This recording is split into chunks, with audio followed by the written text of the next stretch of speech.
Hello students, আজকে আমরা আলোচনা করব তোমাদের ভাষা চর্চা বইয়ের প্রথম অধ্যায় বাংলা ভাষার শব্দ নিয়ে। তাহলে চলো শুরু করা যাক। ভাষাকে আমরা একটা নদীর সাথে তুলনা করতে পারি। নদী যেমন সদা প্রবাহমান, তেমনি ভাষার ক্ষেত্রেও দেখা যায় শব্দ ভাণ্ডারের প্রবাহমানতা। বাংলা ভাষার ক্ষেত্রেও কিন্তু এই প্রবাহমানতা লক্ষ্য করা যায়। কখনো কখনো কোনো শব্দ হয়তো বেশি ব্যবহার না করার ফলে আস্তে আস্তে সেই শব্দগুলো হারিয়ে যেতে থাকে। আবার কখনো কখনো অন্য ভাষার শব্দ এসে বাংলা ভাষায় নিজের স্থান করে নিয়েছে। বাংলা ভাষার এই শব্দগুলিকে আমরা কয়েকটি ভাগে ভাগ করতে পারি। তার মধ্যে 4টি ভাগ নিয়ে আজকে আমরা আলোচনা করব। তো প্রথমেই আমরা আসছি খাঁটি দেশি শব্দে।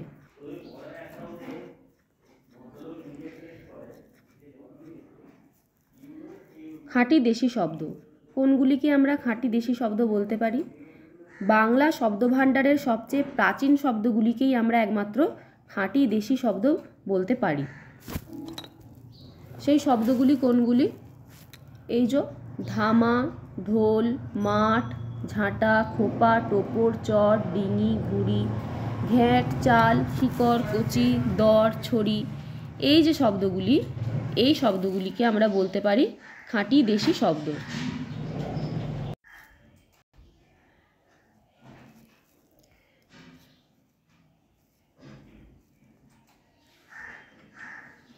এরপরে আমরা যাচ্ছি তৎসম শব্দ।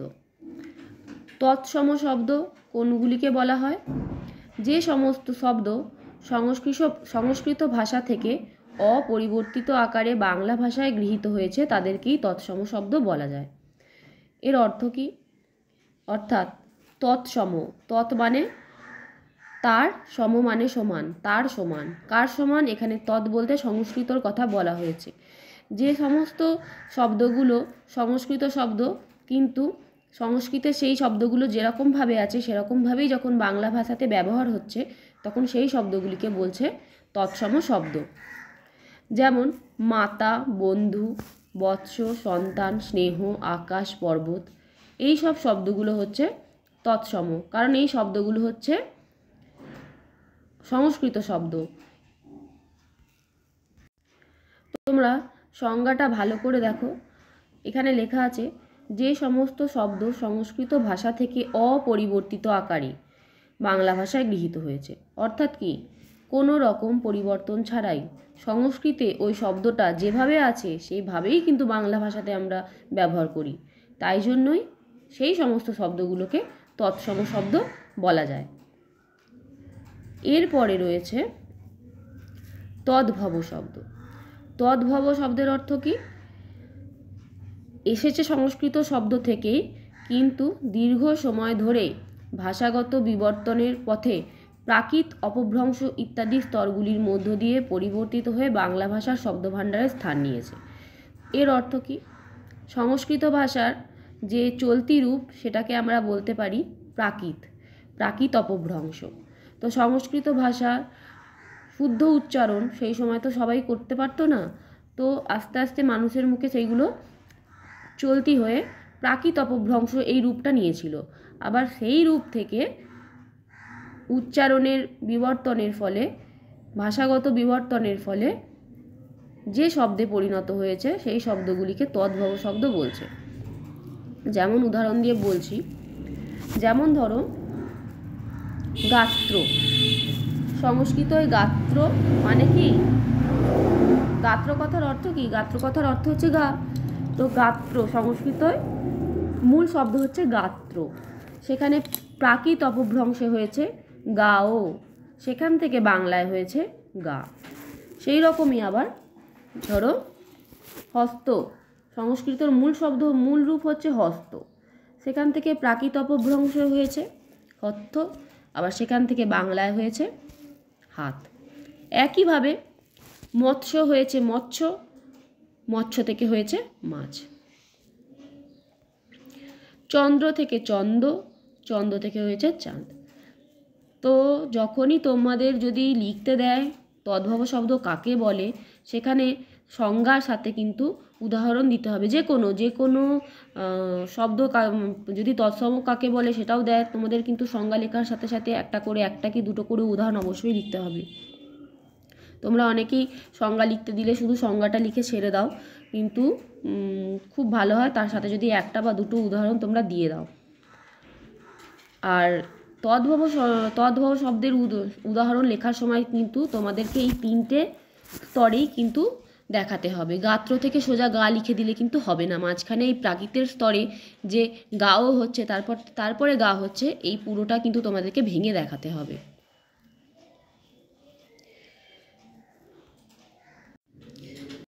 তোমরা তলায় দেখো আরও অনেক উদাহরণ কিন্তু দেওয়া আছে।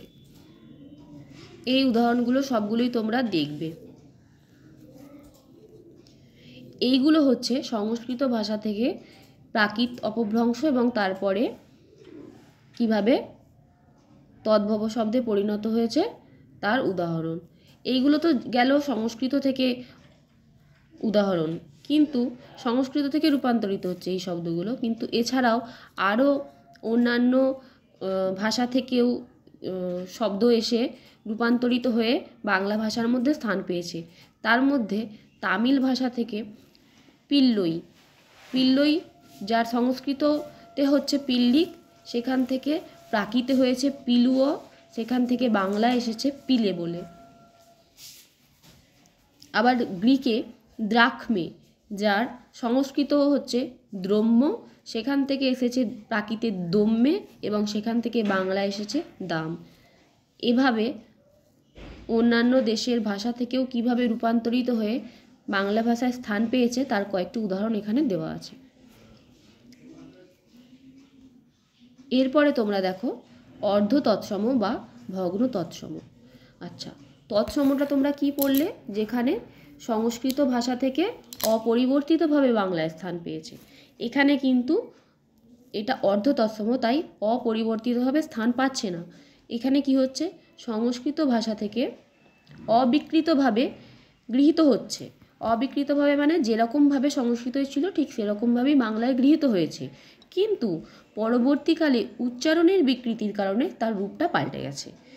মানুষের মুখে মুখে কোনো একটা শব্দ উচ্চারণ হতে হতে উচ্চারণের বিকৃতি, তার ফলে রূপ বদলে তৈরি হচ্ছে এই অর্ধ তৎসম শব্দগুলো। যেমন ধরো কৃষ্ণ, এই কৃষ্ণ শব্দটা কিন্তু সংস্কৃত থেকে বাংলায় সরাসরি অপরিবর্তিতভাবে কৃষ্ণ রূপেই গৃহীত হয়েছে, কিন্তু অনেক স্থানে অনেক সময় উচ্চারণের বিকৃতির জন্য সেটা হয়ে গেছে কেষ্ট। বিষ্ণু হয়ে গেছে বিষ্টু, গৃহস্থ হয়ে গেছে গেরস্থ,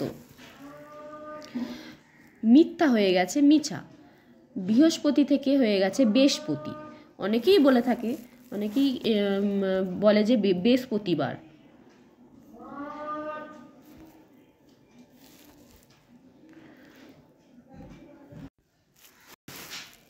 তাহলে তোমরা বুঝতে পারলে যে তৎসম, অর্ধ তৎসম আর তদ্ভব শব্দের মধ্যে কি পার্থক্য।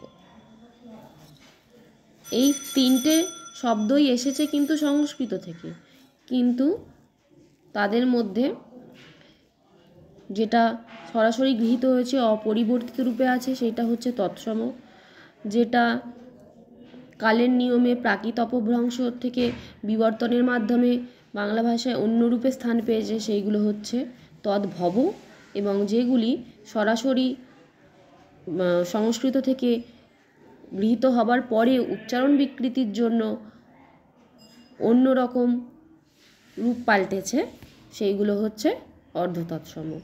তো আজকে তোমাদের এই 4টে ভাগ নিয়ে আলোচনা করলাম। এর পরের দিন বাকি ভাগগুলি নিয়ে আমি তোমাদের সাথে আলোচনা করব। তো আজকে এই পর্যন্তই। সবাই ভিডিওটি দেখে জানাবে যে তোমরা বুঝতে পেরেছো কি না, আর কিছু যদি কোনো সমস্যা বা কোনো প্রশ্ন থাকে তা তোমরা কমেন্ট বক্সে করে জানাতে পারো।